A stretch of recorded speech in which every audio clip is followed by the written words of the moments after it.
continue with this.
Hello everyone. Okay, hello everyone. How are you doing? Can you hear me? Is the audio okay? Let me see. Um, Sorry if it's a little bit dark. It's 10 p.m. here in Spain. Hello. Let's say hi to the folks first of all. Um, hello everyone. I can see here some new names. I like that. Nice music. Yeah, of course, you got the name of it. I was reading the comments before starting the stream. We have a question here. Whoa, first question. I love that. Is this happening every day? Do you mean the streams? Unfortunately, not. It will be happening for the Global Hack Week. So basically, let me send you the website. Every month, well, each month is a topic, and it's a week during every month. So for a week, you can go as many streams as you want. Uh, talk with as many streamers as you want. Ask any kind of questions.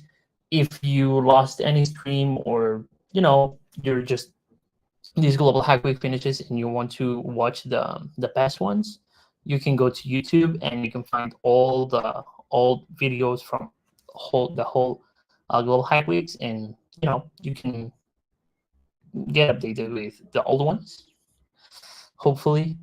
um yeah, so thank you for answering the question. Hello, hello. uh yeah, I'm quite fine. A little bit tired, as you can see my face, but really excited to be here and really happy to see you. Can hear and see. That's great. That's great. Very laggy. Mm, okay, just let me. It's okay. Yeah, I can see it's laggy. Let me stop. Still laggy, or mm, mm, I don't like that. Just let me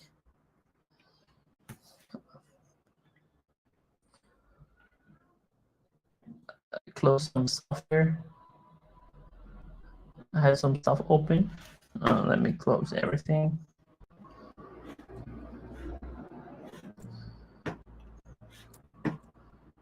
Okay. It's still laggy, or the audio is still laggy too? Yeah, it's still lagging. Let me see. Let me see.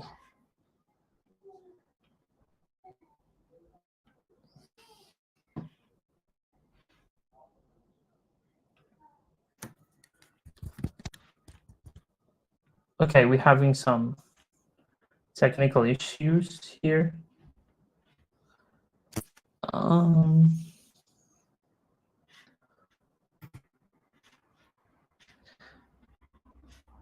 Let me see.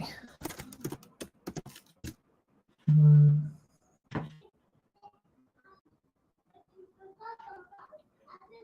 Still laggy as before, or a little bit better? Uh, uh, Let me see.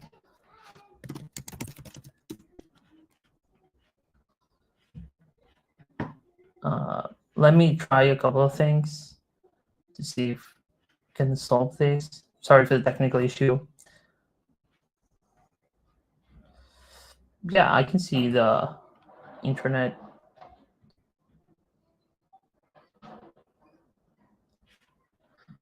The internet is fine. I'm receiving 200 gigs. Maybe it's the stream.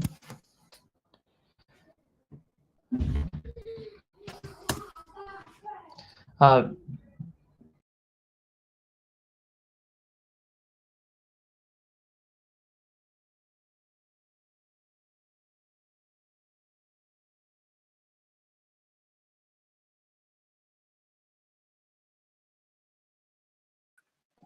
Hello, can you see me now?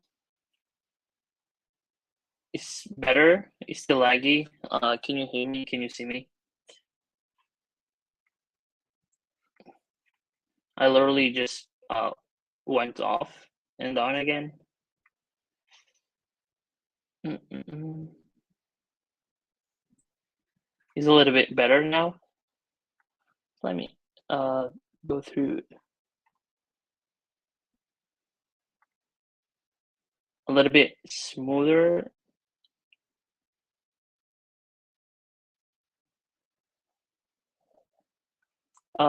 Okay. Let's see. Let me just check the if I can change one thing on the network. Sorry for the technical issue, folks. I didn't know. I was having no problems till now. Let me see.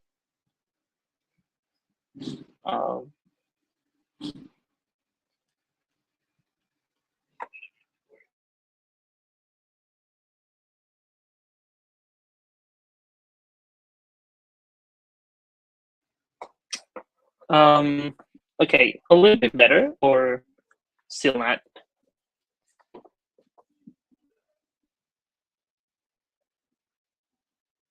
Not better. Okay, we can. Let me see. I don't have anything open. Okay, so I won't move. Okay, just let me present something.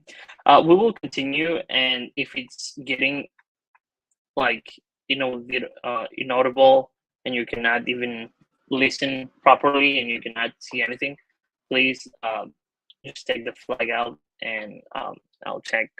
I'll try to connect with my 5G, but I don't think my 5G will be better than the 300 gigs of LAN. Okay. Okay. Sorry for the technical issue, folks. I didn't know, obviously. Otherwise, I would have check some alternative. Yeah. Okay. So first of all, my name is Snowfall. For the new simulators, the new hackers at MLH. I've been a coach here since January 2023, December 2022. Yeah, officially January 2023. And yeah, I live in Barcelona, Spain, as most of you know. And I really love machine learning. I love technology. I love programming. I love APIs. And yeah. And fun fact about me, I don't know. I would say I can't sleep with socks. Like I can. I just need my feet to breathe. So yeah. Hello, the beaten 7. How are you doing? It's still laggy as before, the stream, folks. A little bit better. I'm trying not to move that much, so at least you can listen and see the shared screen. I'll just be doing movements like this, and just kidding. But yeah, hope it's better, to be honest. So, welcome to the introduction to RESTful APIs. Okay.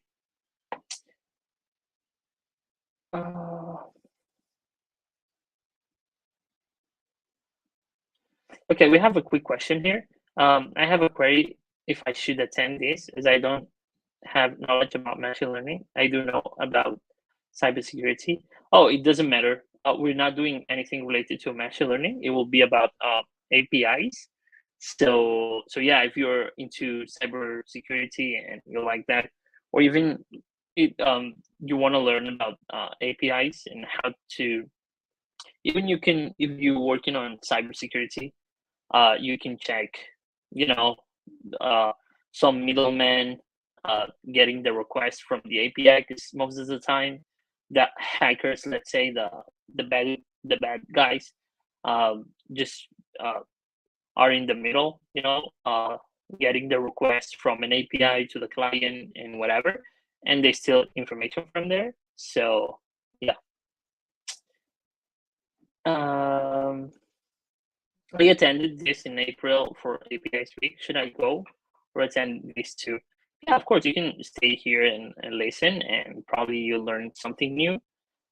I don't know exactly which one did you attend. Maybe it was graph, because I remember doing GraphQL one, but I don't know exactly if. But yeah, you can stay, or you can just put it on the background and listen and catch some new stuff. If you already have done some projects with APIs, and you already know, the basics, the fundamentals, and everything about API. Not everything, but a lot about API. I just recommend you to, if you want to stay, feel free. It's okay. But if you want to go and work on something more technical, like on your current project or whatever, feel free. But yeah, up to you. Um, I want to learn how to launch projects using APIs like Cloudflare, and all. Okay, so basically, Cloudflare is a provider. Okay, so once you have, for example, an API built in your local machine, you can run it on your local machine to make some tests and everything. And once you want to deploy the API, you then you upload it to Heroku, for example, to Google Cloud, to Azure, whatever. And yeah, and basically it doesn't, you know uh, it doesn't stop you from just testing it on your local machines. But yeah, I think there's, if you search on the videos on YouTube on the MLH channel, you'll find something about deploying apps. I think there was a Node.js months ago. I don't remember, but if you search just deploy or something, probably you'll find a stream about deploying apps into I don't know if Heroku. I don't know if um, I don't want to say anything because I don't remember exactly. But yeah, check that out. Well, I know about REST APIs like get, put, patch, etc., and middlewares. So yeah, if you wanna just you know stay here, feel free. As I said, what's Postman and how is it used while developing APIs? Actually, we will be using Postman today. I have it here prepared already. But basically, Postman is, let's say, a way of testing your API and seeing how it works, making the request directly. Okay, you can do the request using curl or your Python code or whatever.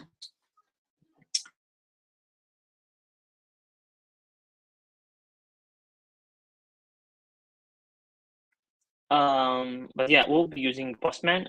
There's another one called Insomnia. Let me Insomnia. Insomnia. I don't use it, but they say it's lighter. So if, for example, you have a PC that's maybe older and you don't want to force that PC to maybe some more requiring software, probably Insomnia will be a little bit better. Obviously, it's better using curls on the command line, but it's not visual, and sometimes for beginners, it's quite complicated. So yeah, don't recommend using the terminal if you're a beginner. I have recently learned about launching my website using Sentry for bug fixes and all. Okay, that's pretty cool. That's pretty cool. Postman is used for checking APIs working fine or spirit the logic.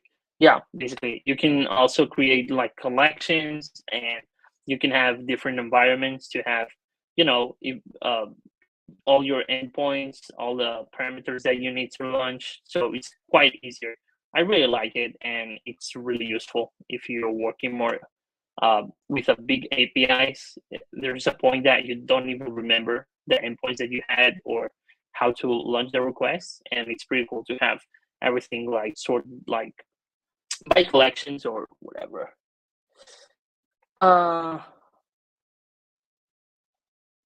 we're gonna use Fast API. Yeah, we will be seeing how to navigate through Fast API to have some.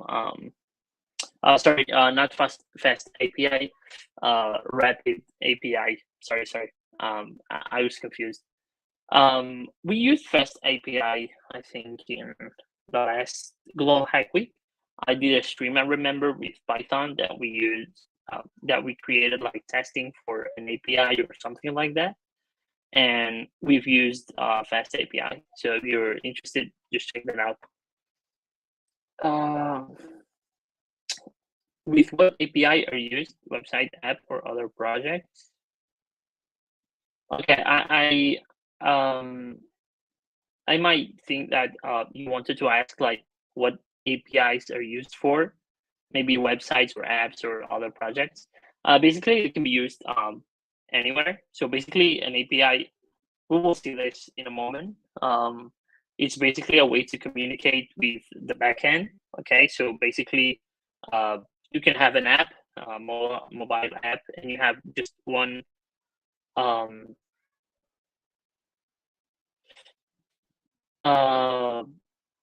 Yeah, so imagine you have, I was reading the comments, sorry. Imagine you have your phone and the server, and you want to click a button or send a form in your iOS app.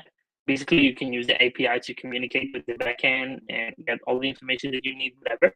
And you can use that same API for the website, and then you just have one API and you can use it in different ways. So yeah, we'll see this. So yeah, have some rest. Thank you for joining this 20 minutes. Thank you so much, and hope to see you on the next one. And have some rest.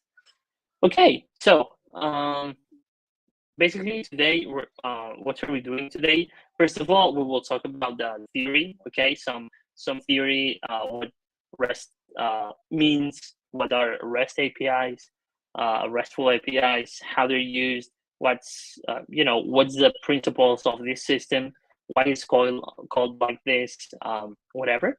And in the second part, we will be doing a real example, like we will just get an API, we will use Postman to make some requests to see what kind of responses that we have. We can see how we can make the requests, how can we send some parameters and some values and whatever. So yeah, stay tuned for that. So this is the plan for today. Okay. So let's see. Okay. First of all, what's REST? Let me see. Okay. What's REST? Okay. Basically, does anyone know what REST means? Basically, it means representational state transfer. Okay, REST, and basically it's called REST, and it's let's say an architectural style that defines a set of constraints and properties based on the HTTP.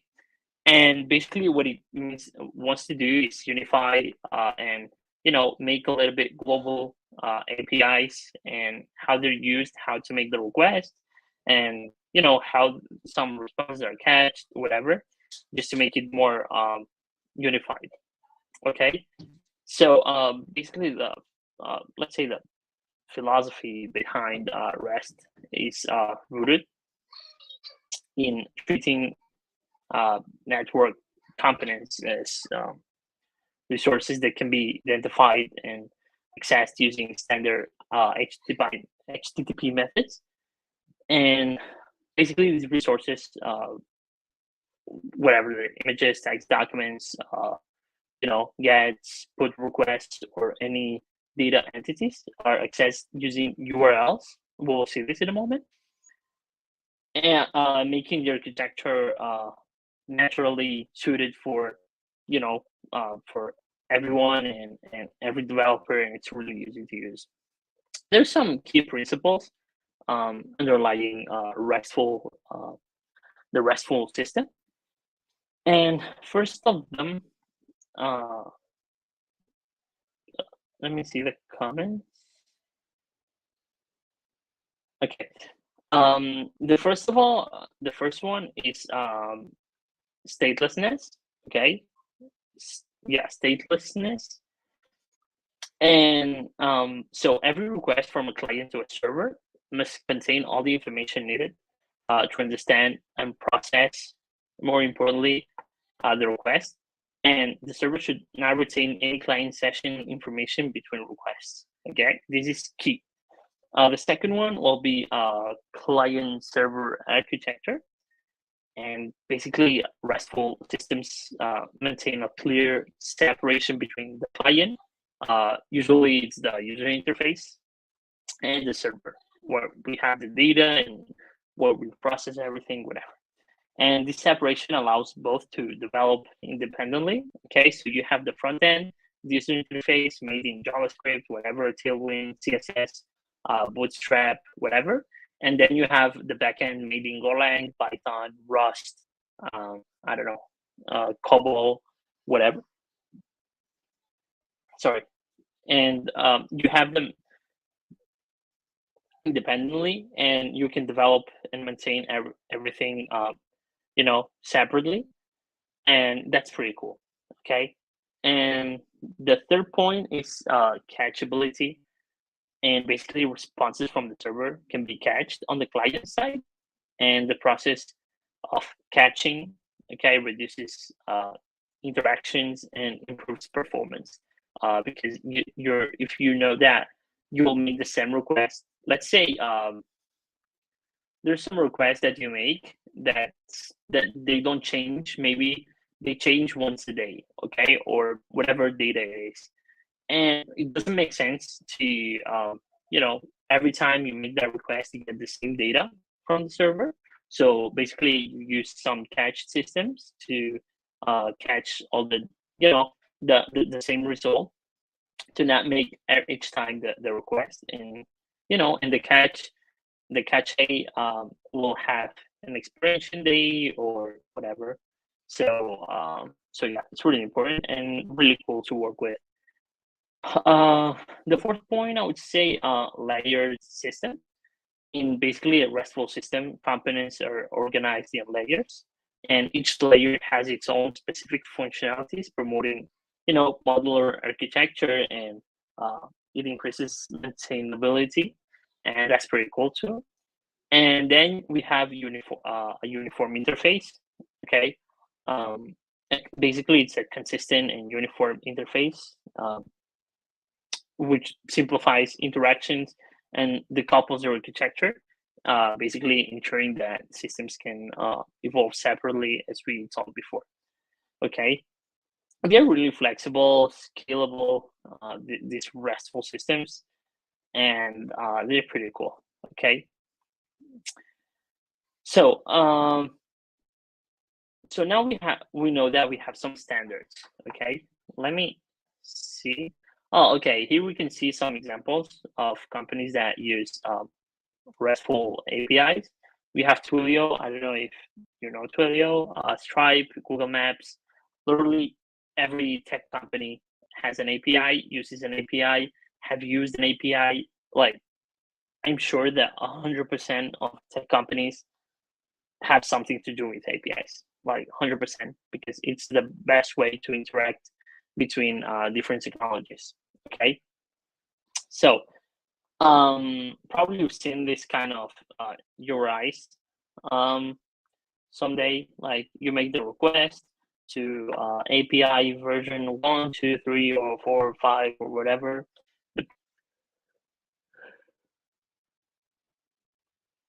Sorry. You make the request and you get the users or the products or whatever.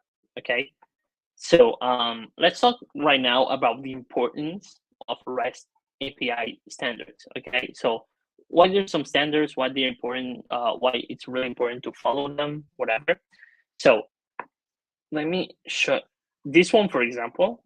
It's a great example. We have here probably mhm. We have this one, for example, correct. It says version 3 products. This will just retrieve all the products we're looking for. And the one down is get all products. It's really it doesn't make sense to use these names, because let's say someone has your access to your API and you have a shop. Probably if they just use products, probably they will find what they're looking for. They don't need to go to your documentation and search for get all products, because they literally have to go. And this helps a lot because I've used some APIs that I didn't know which endpoint to attack, and I've used like common sense, like this should be in slash account slash balance, whatever, and it worked. Okay, so this helps a lot. So establishing and adhering to these standards is not just a matter of technical rigor. Okay, it has profound implications for the wider world of development. Okay, so for example, the first one, ensuring consistency across applications. Okay, a standard set of rules and guidelines guarantees that all developers and systems are on the same page. Okay, and this consistency means that irrespective of who develops an application or what is developed, there's a common language ensuring coherence from start point to end point. Okay, we talk about that. So always ensure, okay, you're using nouns for your nouns to name your endpoints. Um, with standards in place, the behavior of APIs become predictable. Okay, the example I just told you, and basically it reduces the learning curve for developers and lining the development process. The second one will be enhancing user experience. Okay, so adhering to REST API standards significantly enhances the reliability, efficiency of applications, which directly benefit the end user by reducing glitches, enabling more intuitive navigation. It's worth, I don't know, it's worth the all the work that you put before to save a bunch of work after. Okay. Um, Actually, you need to know that by using certain REST API toolkits, for example, web developers can quickly and seamlessly integrate robust, documentation processing capabilities into their applications, and that's pretty nice. Okay. This kind of integration can offer users, a wide range of document management tools. For example, annotation functionalities, text extraction, document conversion, even integration of digital signatures or whatever. And yes, the third point will be increasing uh, interoperability between systems. Okay, nowadays isolated systems are a thing of the past. Okay, systems need to talk to each other, share data, functions. We're in a large interconnected network called web. Okay, and we need to standardize REST APIs because we will really improve communication between the systems, and you can work together in harmony, let's say. Because let's say you working on a project, someone saw uh, someone, I've talked with someone before that had done a project with Amadeus API. It's a flight booking API. And imagine you want to create a search engine for flights. you literally can just connect to the airline API and book the ticket, and you don't need to create like, this metamorphosis system to do, a bunch of things there, whatever. Okay, let me see if there's any question regarding this.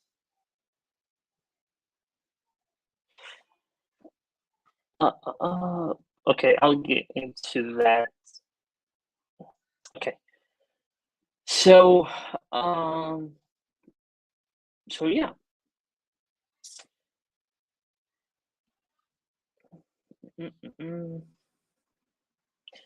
Oh, okay, I can see here one. Can you give a practical example of statelessness? Okay, so what was this? Let me just note that because sometimes on the example I just forget. But basically, let's talk about stateless operations. Okay, you have the REST philosophy. Basically, in the heart of the REST philosophy is the concept of statelessness. Okay, basically, this means that each request from a client to a server is treated as an isolated transaction. Okay, containing all the necessary information for the server to understand and respond, and the server does not retain any context between successive requests, ensuring that each interaction remains independent. This statelessness simplifies server design and ensures the request can be served by any available server, enhancing scalability and reliability. So let's put it that way.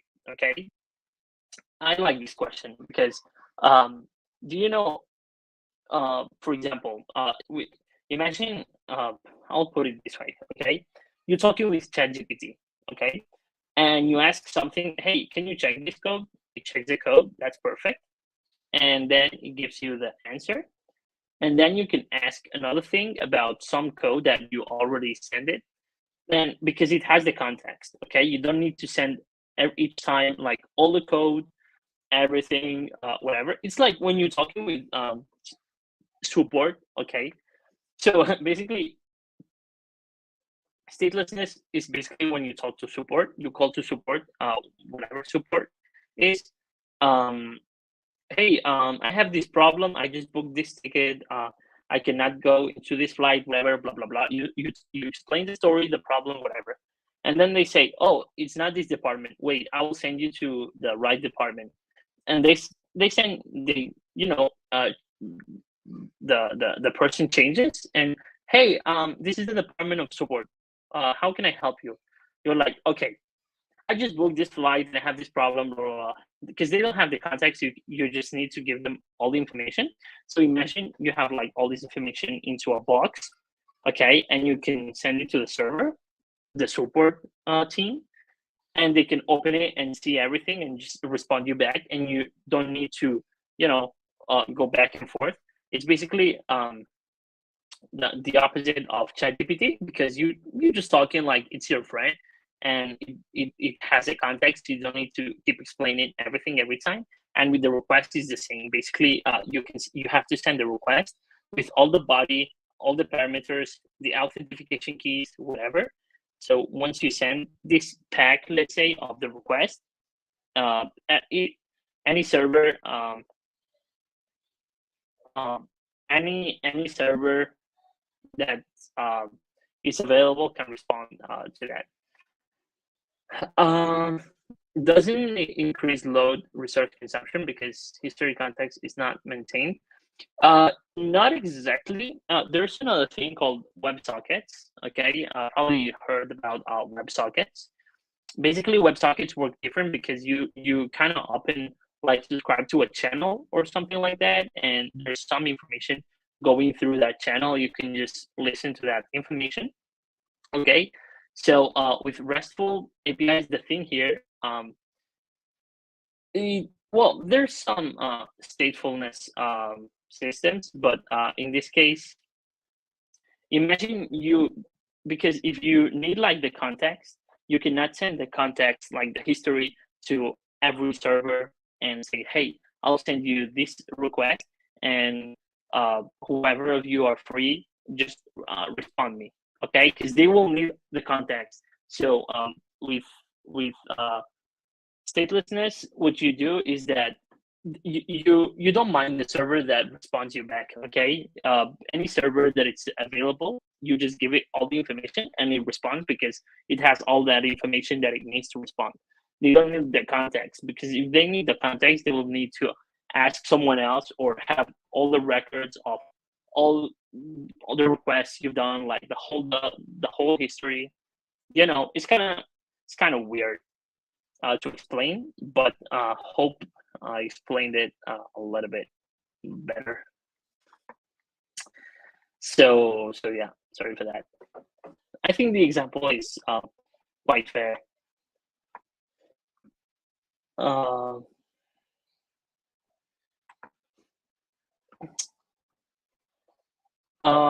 So it depends on architecture and use cases. Yes. Have you heard about WebSockets? Let me just show you.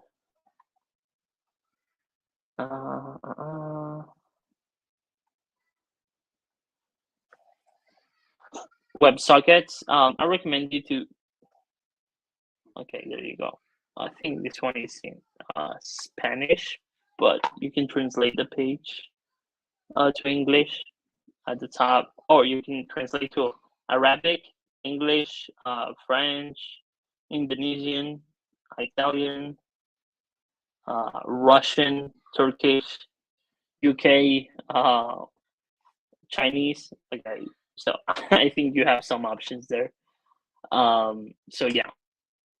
We talked about the statelessness. Okay, let's get more in depth into the client server architecture.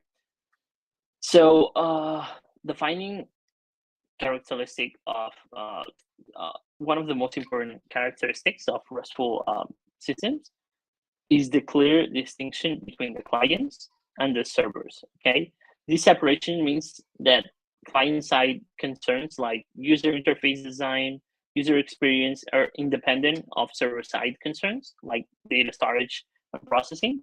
So basically, you keep these components separate, and it allows you to independently evolution, scale, or whatever each site. Okay, so imagine that you want to redesign the website. Okay, you don't care about the backend, okay, because the API won't change. You just need to care about the design. So if you want to change the API and create some new features, do some great stuff, create new endpoints, you don't care about the front end, okay? I've been working in my current company for some time, and for the last one, I worked there like for 5 years, and I still don't know what technology they use for the front end. Like I don't even know if they use Bootstrap or Vue.js. I don't know if they use Tailwind. I don't know if they use whatever. Literally, I don't know, because I was focused on the back end. I was doing API. I was working on server side. Just for you to see how much, at least I don't care. I talk about me. Someone maybe cares about how the front end works, but usually I don't care that much. Okay. So yeah, this is really important. Okay, this separate architecture. We talked about catchable responses. Basically, to enhance performance and reduce server load. Someone asked about the server load before. REST principles emphasize the catchability of responses. So servers must specify whether a response can be catched or not. Okay, when it's possible to catch, clients can reuse previous responses, reducing the need for repeated requests that will get the same response again and again. So yeah, you basically enhance the speed and the efficiency. We also talked introduced the layered system design. Okay, and in a RESTful architecture, components are often arranged in layers. Will with each layer having a specific set of responsibilities, and this hierarchical organization ensures that components at one layer interact only with their immediate adjacent layers. Okay, and it's more modular, it's easy to maintain, and it's pretty cool. You know, arrangement simplify system designs, and it improves security, because you isolate various systems components without the risk of triggering error messages or codes, whatever, for one thing to another, and that's cool. And one thing I just remember that we didn't talk about is the code on demand. Okay, while not always employed, but the code on demand principle allows servers to extend the functionality of a client in this case, by sending executable code to the client. Um, let's say a server might send a JavaScript function to be executed on the client side with a GET request. Okay, that's not commonly used, but you know that you have that option. And it's a feature that it's optional, but it provides a really flexible and dynamic scenarios. Okay, code on demand. So that's pretty cool. One last thing. Okay, uniform interface. Okay, let's call it. Perhaps the most critical principle of REST is the uniformity of the interface. This basically ensures a consistent set of interactions, irrespective of the underlying details of the current application or the databases, such as consistent interface simplifies interaction, and it makes it more intuitive, predictable, and you just get out all the complexity of the system. Okay. So yeah, let me see if I can find an example.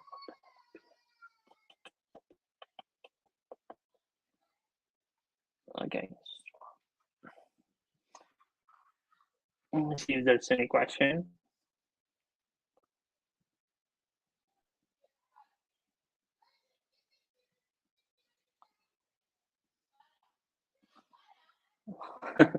Okay.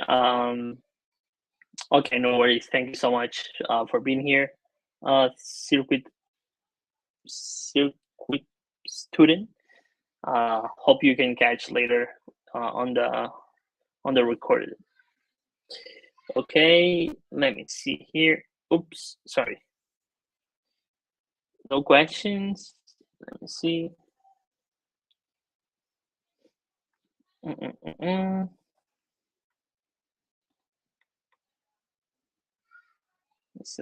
me see.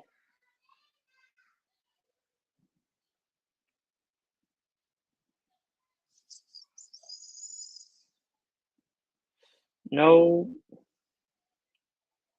Okay, in this picture, for example, what we can see, basically the line contains the URI, okay, for the resource we'd like to access. And the URI is preceded by an HTTP verb, we call it, which tells the server what we want to do with the resource. I think I have another, this one, for example. These are here at the left. You can see the verbs, let's say, that we use on the request, and at the right hand, we have, like our language to say. So the post request is to create stuff, okay, with then you have a body, you have some parameters, whatever. Then we have the get, it's basically to read stuff from the server. And then we have the put, is to update, and the delete, okay. So there's a lot of public APIs that you can, just use the GET requests to do some stuff, and without even authenticating, and you don't even need some credentials. But if you want to create something on the server or update some value or delete it, you will 100% not just need some credentials, but probably need some permissions to do so. So yeah, keep that in mind.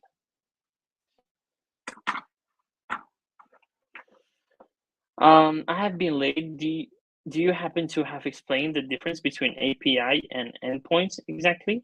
So it's not something that I would compare. Basically, an API is the the the system, and an endpoint is basically where you attack.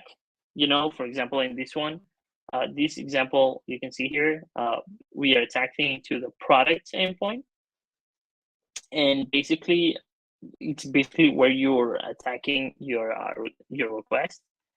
And yes, so in this example here, we have the client in this case. Okay, it can be a phone, PC, or whatever, and you have the server, and you just send the request, say, hey, give me the products or whatever, and then you have the customer. You say, hey, get me this, get me that, whatever, and then you get a response.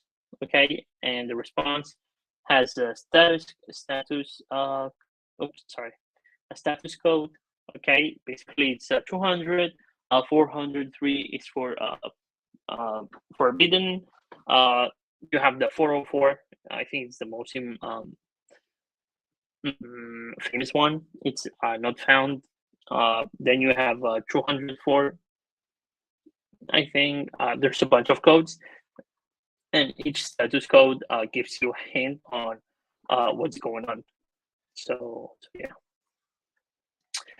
Okay.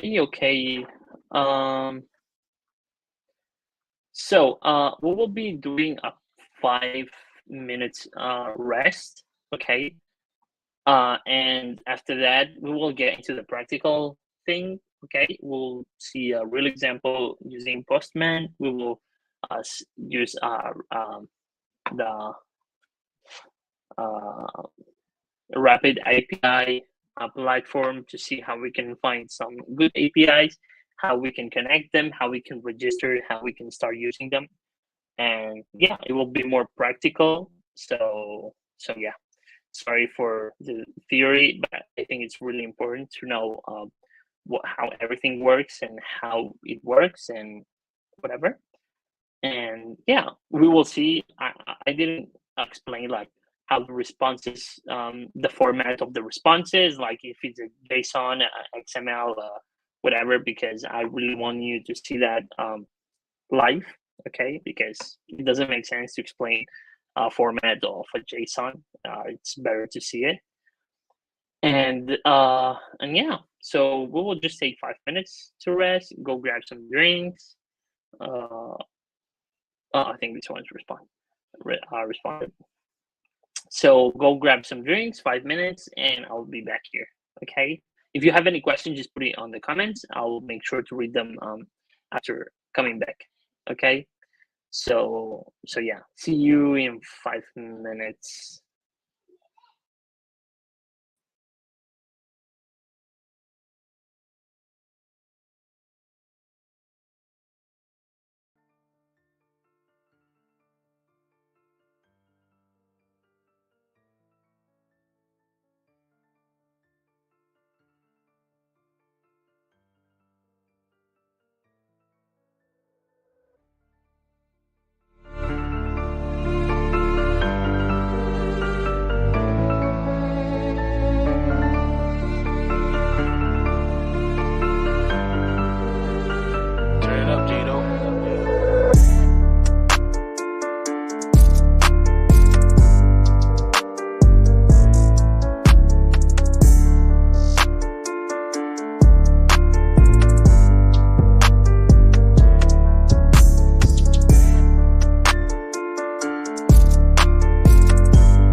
Altını cıbıtısı.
You hear me? Mm, can you? No, I'm just kidding. I'm not lagged. Okay.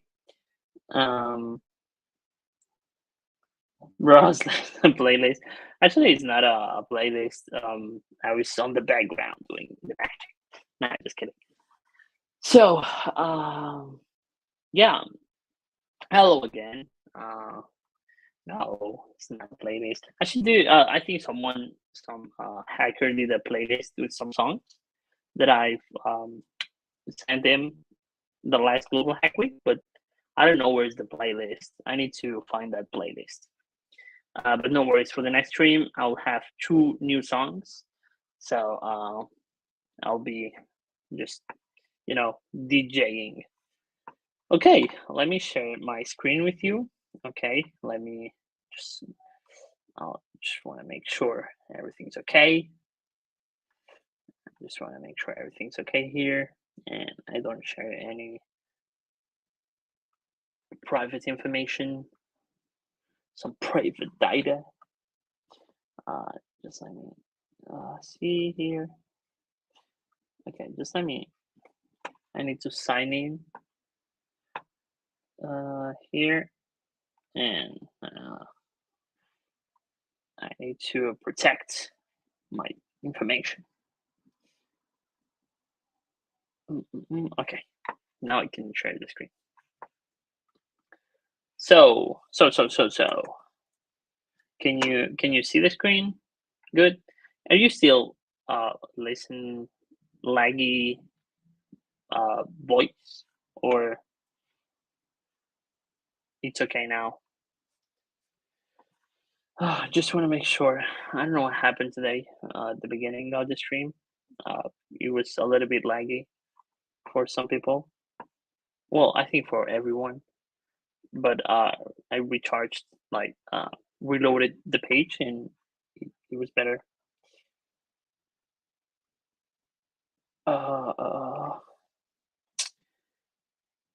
API. Oh, okay. I think you're answering a question. Thanks for that. Thank you. So I'll be using Rapid API. Okay, let me share with you this platform. Probably you've heard of it, but basically there's a bunch of APIs that you can use to do some. For example, here we have unofficial Zillow API, whatever. Zillow, basically, if you don't know Zillow, it's real estate, to buy and rent houses. Let's see, rental buildings. Okay, for example, there you go. Let's go to Texas, whatever here. Okay. And here you have all the results. Okay. So basically, I assume that this API allows you to maybe get the properties, details, everything. Let me just put this. Subscribe to test. Okay, there's a free plan. Oh, damn! I need to put my information. No worries. I'll use another API. Let's use another one. For example, data. Let me see if this one we can use this one.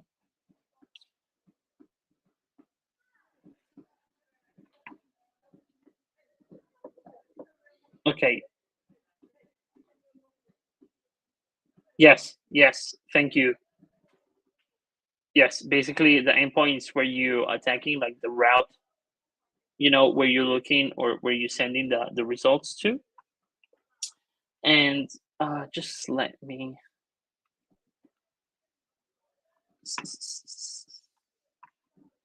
subscribe. Okay. Because I need to put some information to register, as you saw, some credit card information and stuff like that. And okay, so there you go. Current page item. Okay. Let me see if I can sample response code snippet. Okay, there you go. If I copy this, okay, and we go to Postman, and literally we just passed all this here. Boom, there you go. Okay, so what is this exactly? Okay, what is this? This is a post. Okay, and if we go to get post reactions. Okay, so this is the response that we have here. Okay, let me just close this. This is not the official LinkedIn API, I think. Profile picture. Oh, okay. Now, sorry for that. Okay. So total pages 682. That's cool. And this is the endpoint. Okay. This is basically the base URL where it is hosted, and this is the endpoint. Okay, as we said before. If you go to authorization, okay, we have nothing here. But if we go to headers, you can have there's like I don't know what it's called, fire. I don't know. I know what they're celebrating. Maybe it's a match or something. Okay.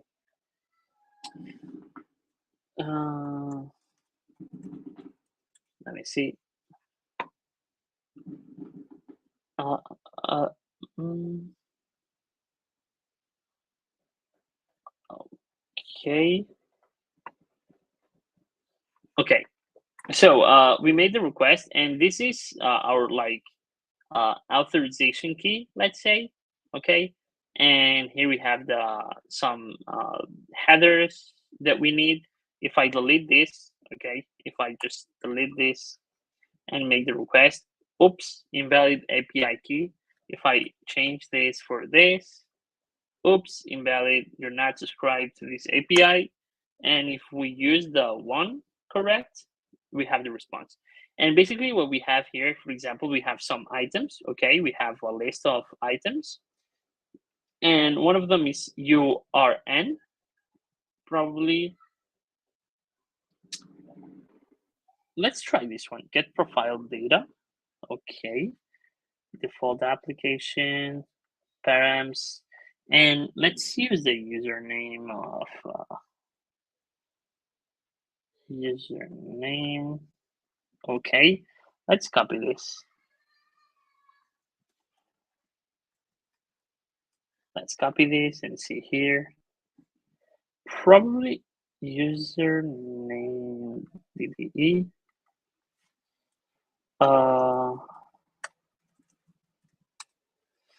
Probably you need Okay, let me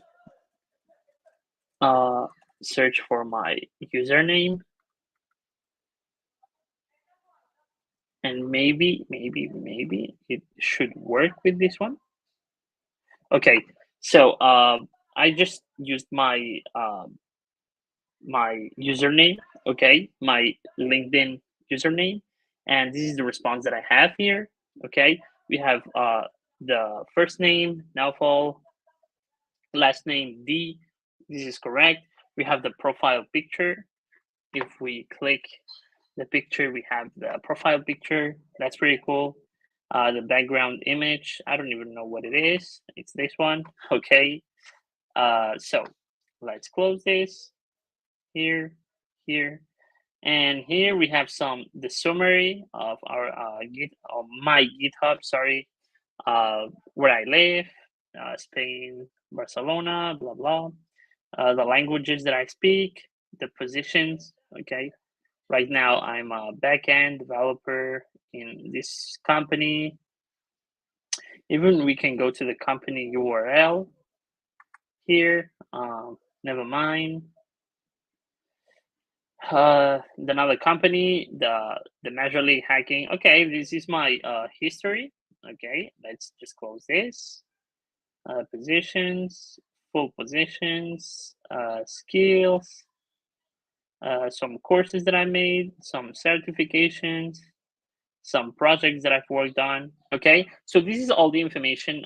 Do you have LinkedIn, or can you share your LinkedIn profile? Basically, the LinkedIn profile. I just want to, if you want to see your some details or whatever. So if this is the link, if this is the link, this is the profile. Okay.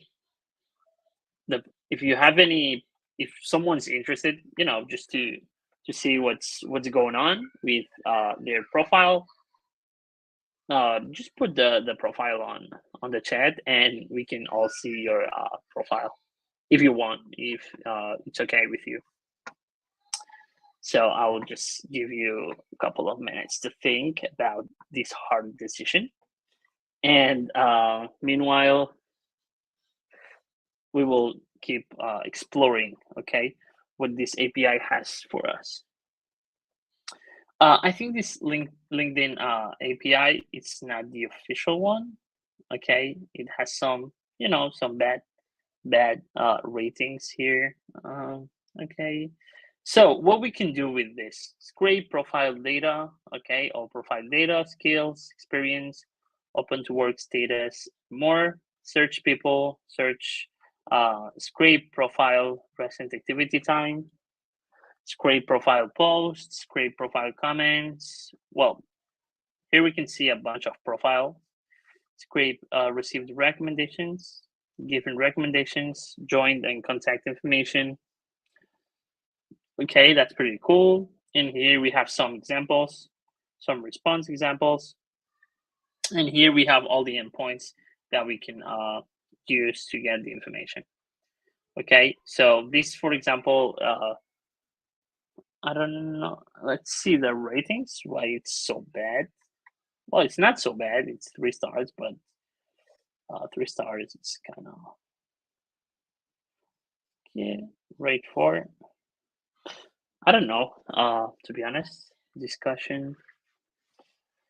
Pagination doesn't work. Okay, so this is maybe the problem.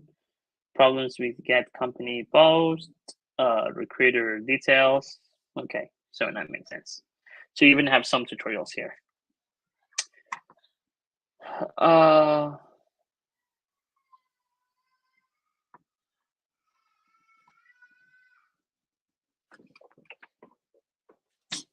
Let me see if we can get this one. Let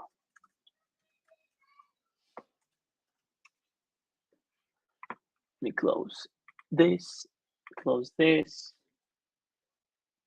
close this. I have a bunch of stuff here.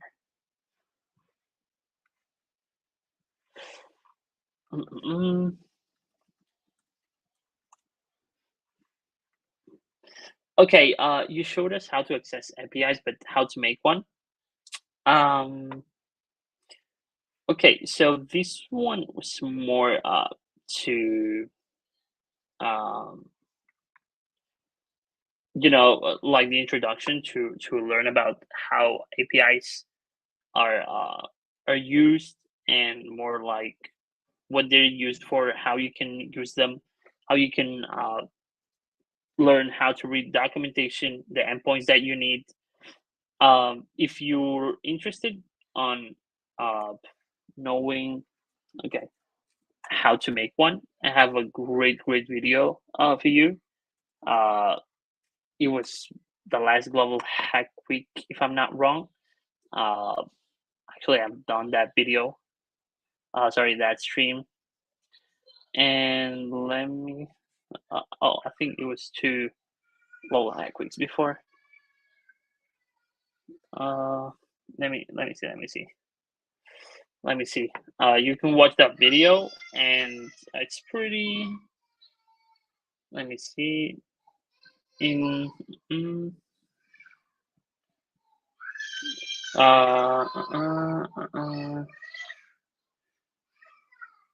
standing. Okay, where?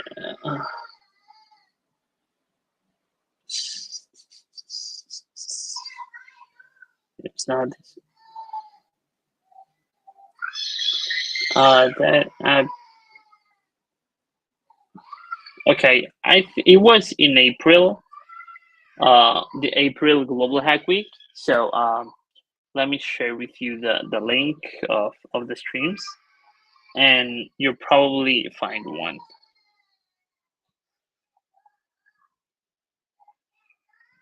So there probably, if you search. Okay, not sure. I don't know. Having trouble connecting? Please check your internet connection. Okay, the internet is fine. Okay, so it's basically here. Okay.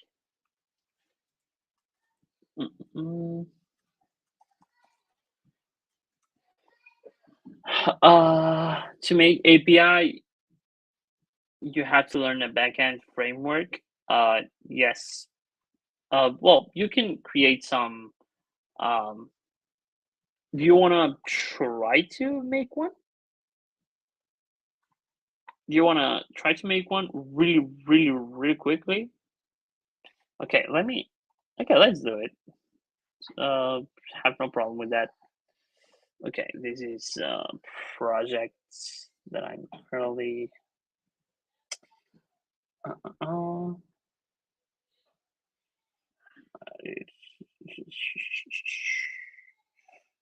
Okay, let's see.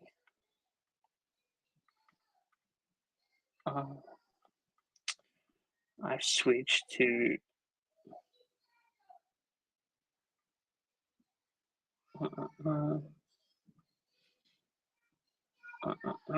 Okay, let's do it here. I don't mind, to be honest.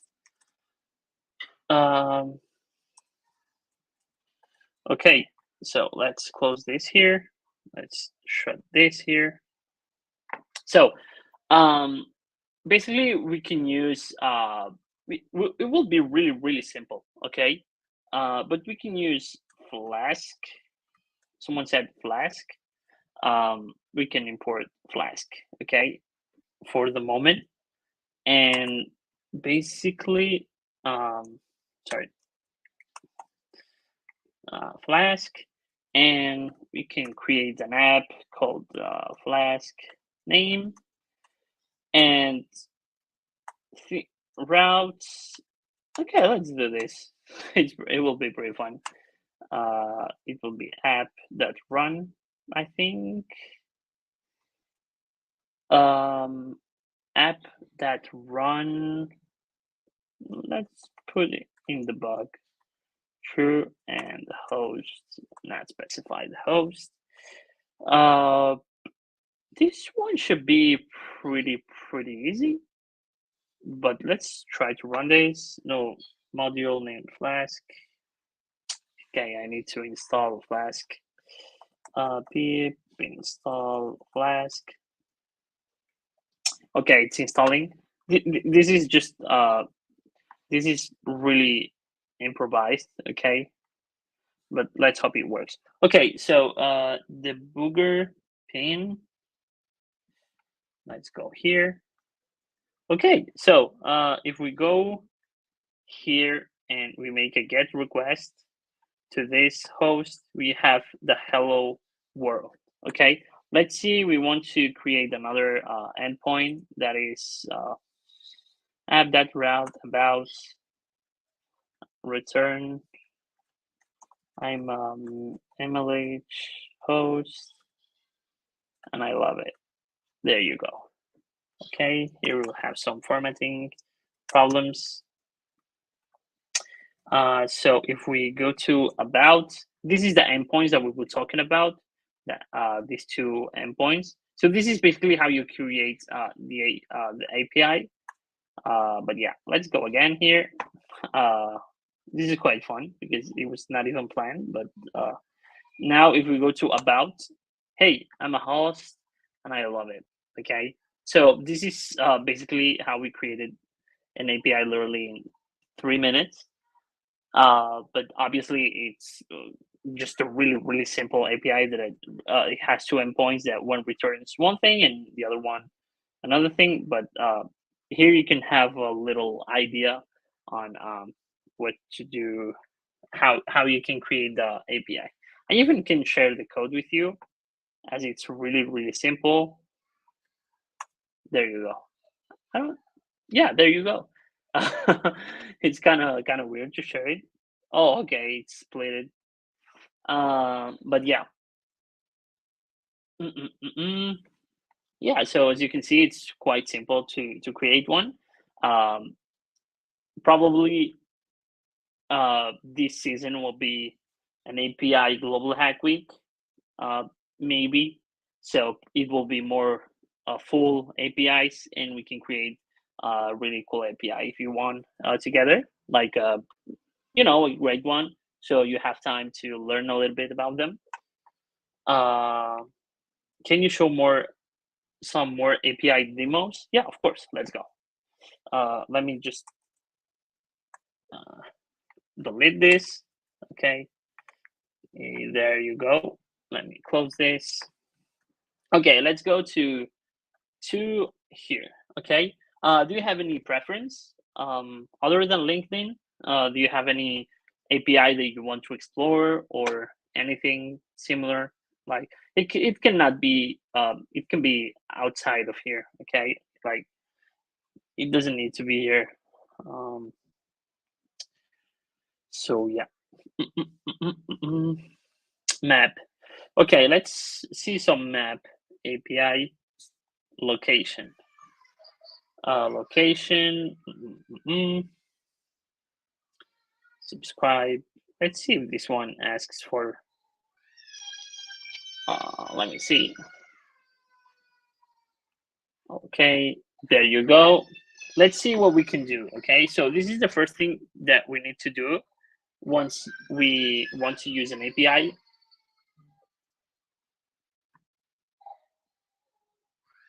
I have opted for free plan on Rapid API, but it says that I'm not subscribed to that LinkedIn data API.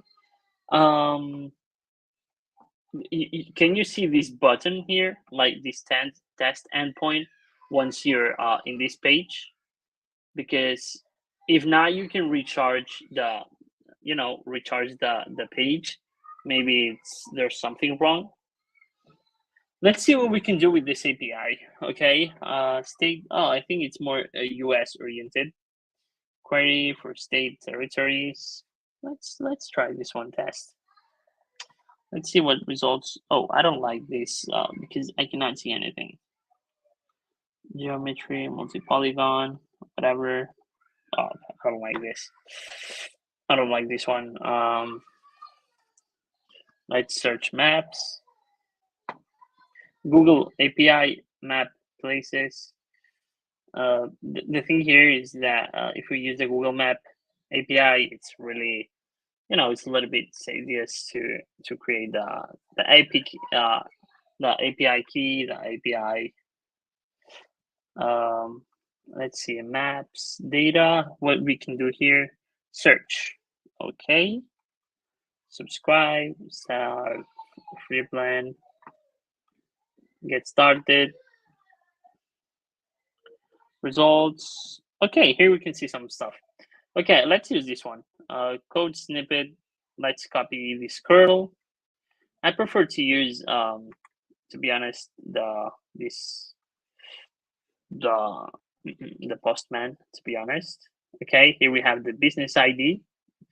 This ID probably we will need to take it from somewhere that we need to investigate.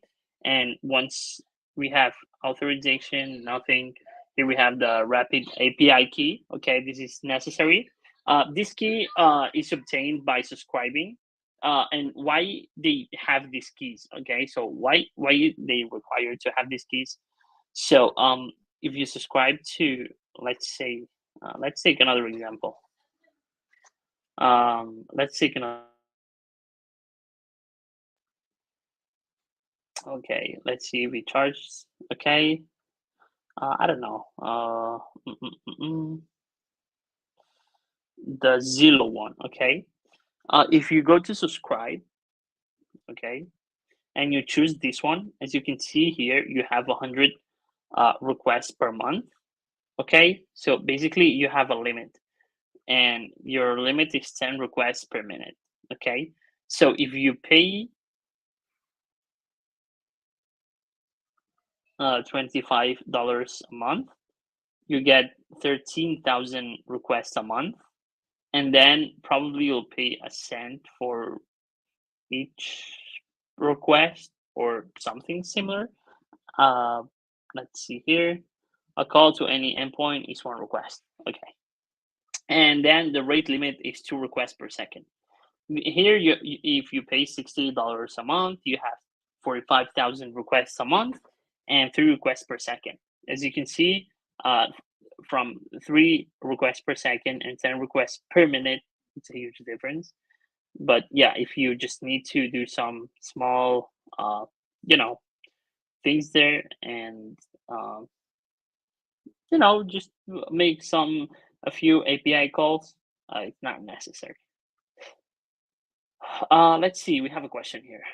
They have a question, I think. And we will see this.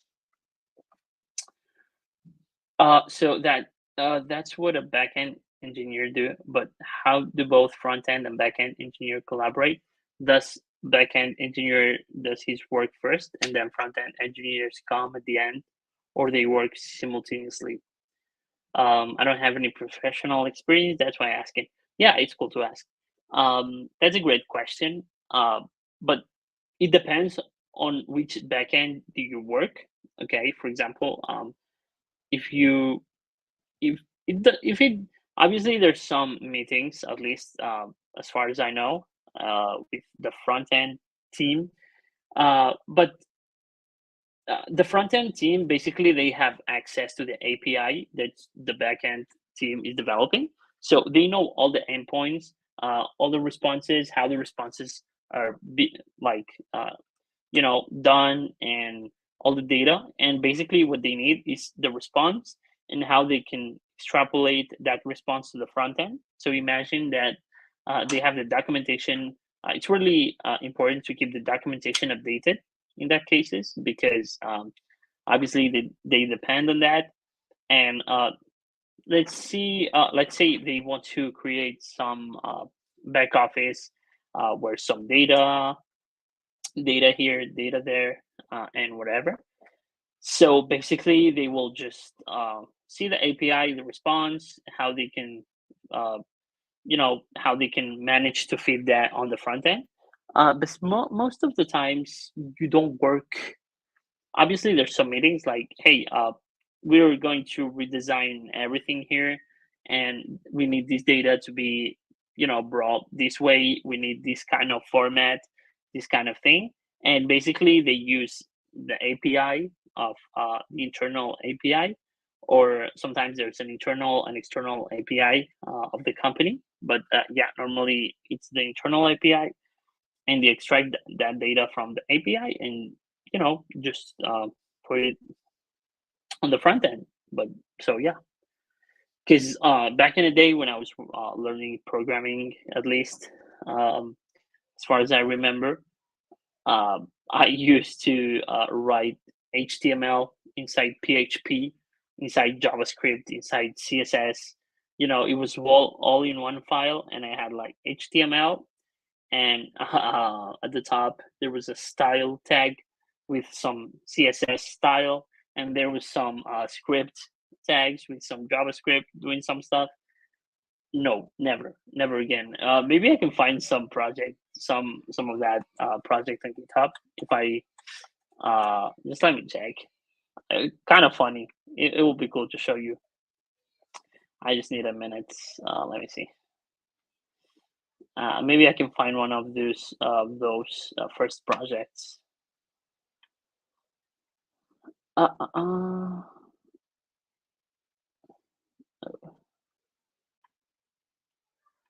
Okay, so this is some of my code. Some of my. Let me show you. So this is some of my PHP code. Okay, back when I was 16 years old. Well, 15 years old. As you can see here, there was some commented else. I don't know what this meant to do, but I think this was because this closing tag. Oh, sorry, you cannot see it. This was because this closing tag was of the construct. So if you go to the construct, okay, so this opening tag,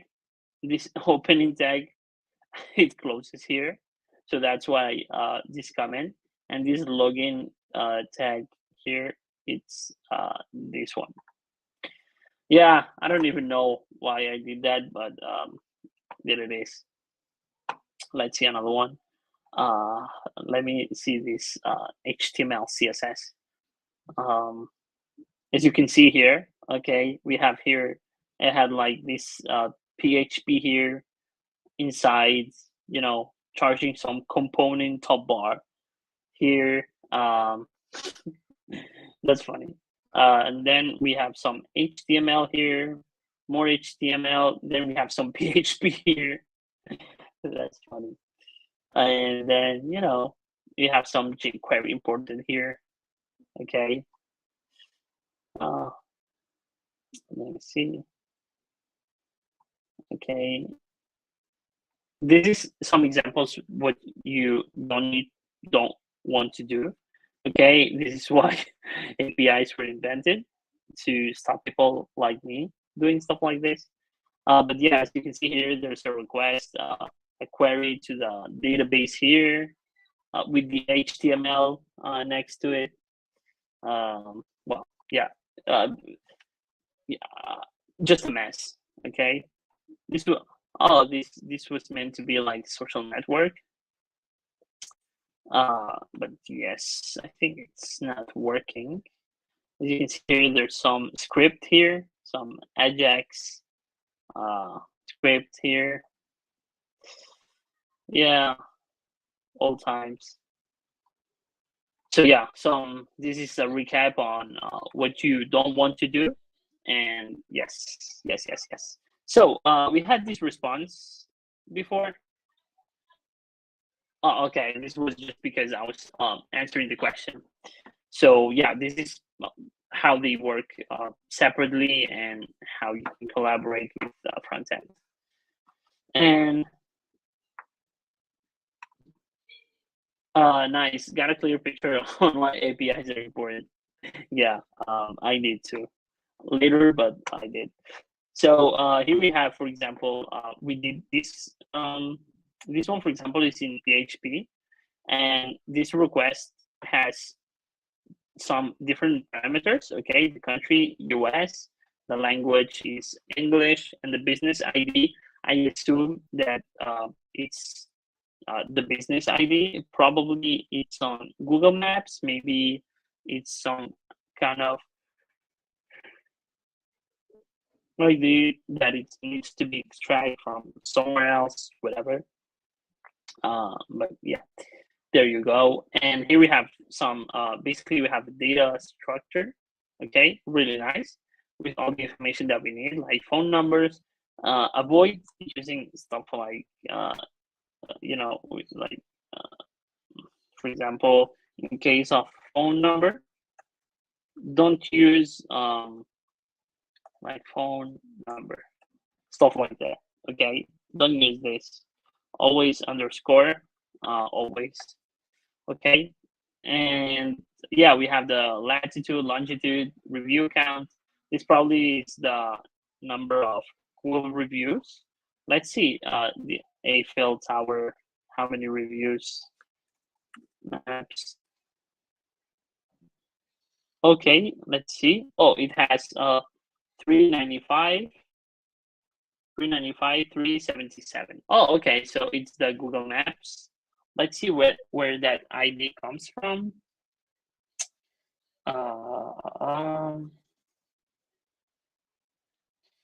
Let's see where that ID comes from. Let me just check this. Oops, nope. Okay, check this. Okay, here we have some. Okay, so here you can see where you can get this ID from. Okay, it's basically an ID from Google Maps reviews, and you basically you need to get it from this call here, whatever, and you copy it from here. So pretty cool, pretty cool. And then you get all this information. Probably it's scrapped on Google reviews. Working hours. Here you have the schedule. That's pretty cool. Here are the pictures. Yeah, the cursor thing, I don't know what it means, but yeah. So basically, this is how you can just make some API requests. Pretty easy, pretty easy. So, any question? Anything you want to ask, even if it's not 100% API related? Do you have any API that you wanted to use but you don't know how, and you would, want to see, just a little bit how to get some help? Feel free to ask. Feel free to ask.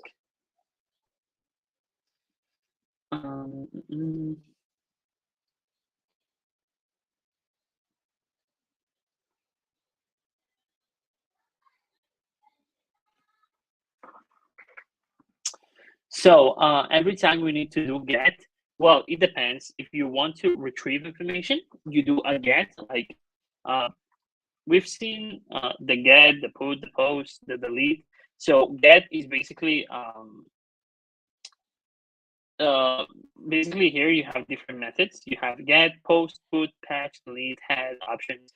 But these three and the delete, these four are the most important ones. And the post is when you send information, okay? Delete is when you want to delete. The put is when you want to change some information or update some information. And the get is when you just want to retrieve information, okay? In this case, it's a get because we're just getting the information, and we have this information, and that's it. That's all we want. So in case that we want to do a post, it won't work because it's not allowed. Because yeah, obviously there's not photos that PHP post method endpoint. Sorry. Or we can use any other in Postman. No, as we just seen, you cannot use another one. You can use another one, a post, but you need to go here and see which one has a post, okay? Because all these are get, Okay, this, for example, is a post. And if we try this one, for example, we go here and we try this one. Okay, we have username Google, whatever, and we just make the post request. Okay, so this basically company jobs. I don't know exactly what it does.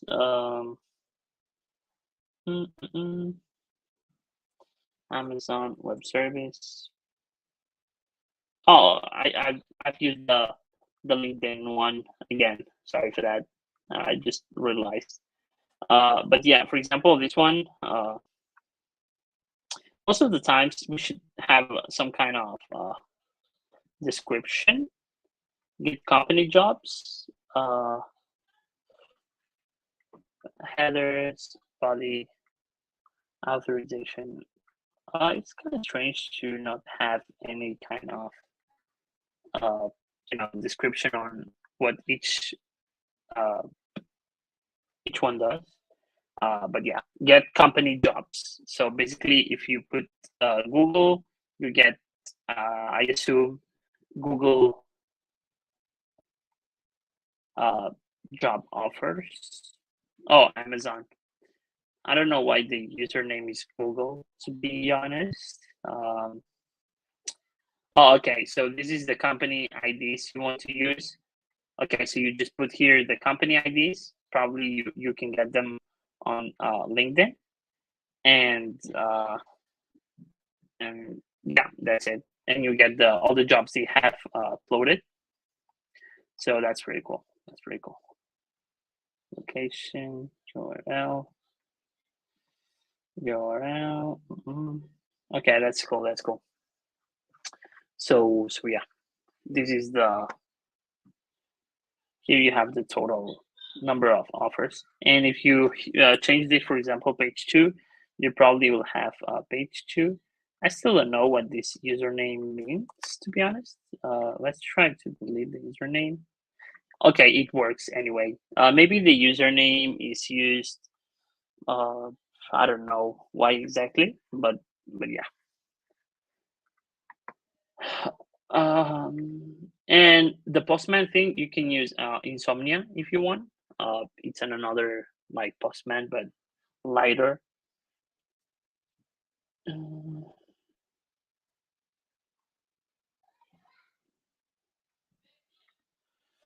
Explain API testing a bit. Okay, for that one, there's another stream, but it's a little bit more complex because we will need to just. Do you mean testing like with code or testing like with more manual stuff, like doing some requests, doing some stuff, getting some information, comparing some results? Or do you mean like testing like the methods of the code? Which one do you mean? What kind of testing?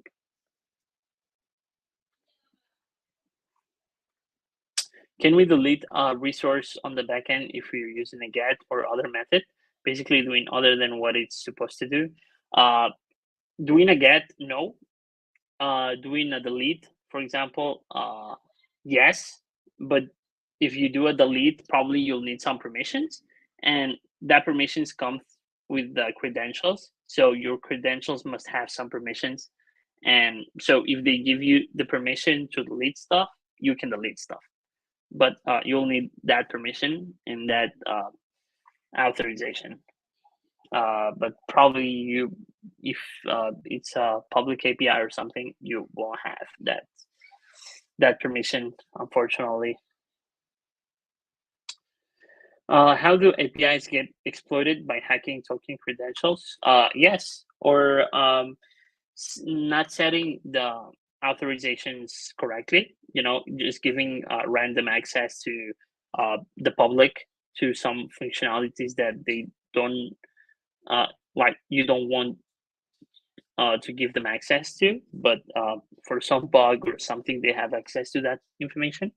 But yeah, but usually they don't have like this DDoS attacks or something like that, because you always have the credentials on the API and you always have identified the users. So if they try to make a lot of requests per second, you just block them the credentials, and they cannot send any other requests. So yeah. One that's done during carry integration test, for example. I've just heard about this. I don't have no experience firsthand. So if you mean just like testing the API, you can just have some bunch of cases. Like, what would happen if I change this and instead I just add some user name thing here, whatever. Okay. Oh, so this we have this error. Okay, imagine instead of this message, we have other results from something really different.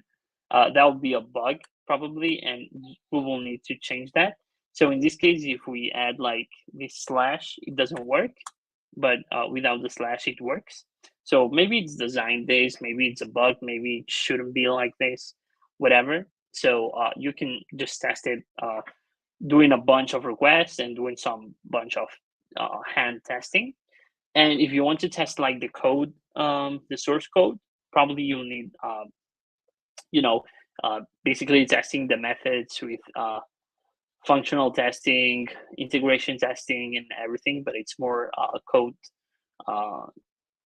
based testing. But yeah, so that's a couple of testings I can think of. So.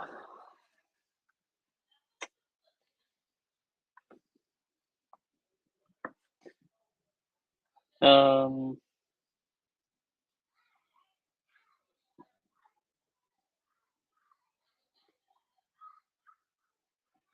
no more questions. So I think we can wrap up here. Um, so yeah, hope you had some fun at least. Hope you learned something new. Hope you you know learned how to use them, and we learned in 3 minutes literally how to make one. But yeah, if you want to know more about APIs, I really recommend you to watch some videos on YouTube, or just talk with people on Discord during the Global Hack Week. If you need some, um, if you need some more help, you can write me on Discord. You have my explicit permission. If you have any technical question, if I take a little bit to respond, I'm sorry. Um, I have some messages there, and yes, but yeah, don't hesitate to ask anything on the streams too. For the new hackers, don't be shy. Probably, uh, if your question will be really helpful for other hackers that maybe didn't think of it. And yeah, I really encourage you to keep asking, keep giving your nice opinions. Uh, give your critics constructive critics. That's pretty cool.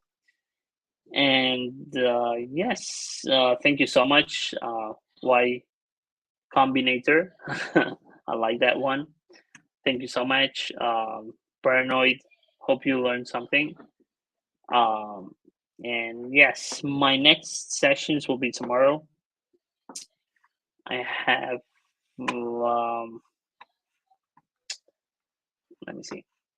Yes, I have some in the morning. Well, morning in Spain.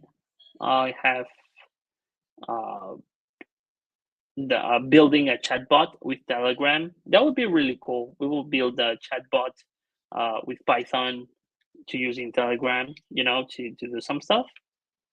That one will be fun. And I will be doing the Today in Global Hack Week too, and late night.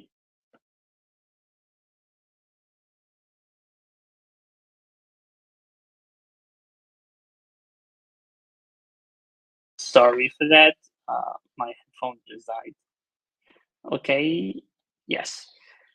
And late night, at least for me, it will be 9 p.m. in Spain. We will be doing an introduction to SQL to see how we can do some queries and how we can create some database and how we can play with that. So yeah, Smith first. Thank you so much. Um, thank you so much. Hope you had fun too, and see you tomorrow on the next ones. Okay, have a lot of fun. Go grab some drinks, eat, sleep. Probably if you're from India, it's kind of late there. Thank you for staying here. And if you're from the US, just go and have some fun. Okay. Uh, yeah. Let's see. Y Combinator. The Faber. Um, you asking for? Okay. Could you list the tunes that you played during the break? Yes, of course. Let me see if I can find them. Mm-mm-mm. I will give you like the explicit name of YouTube. Okay, so you can literally just copy this, paste it on YouTube, and you'll have the song. It's just beats. Okay, it's a channel that I'm subscribed to. There you go. They were this too. Okay. Have a great one, and see you tomorrow. Okay, folks. Have a good one. Good night. Have some rest.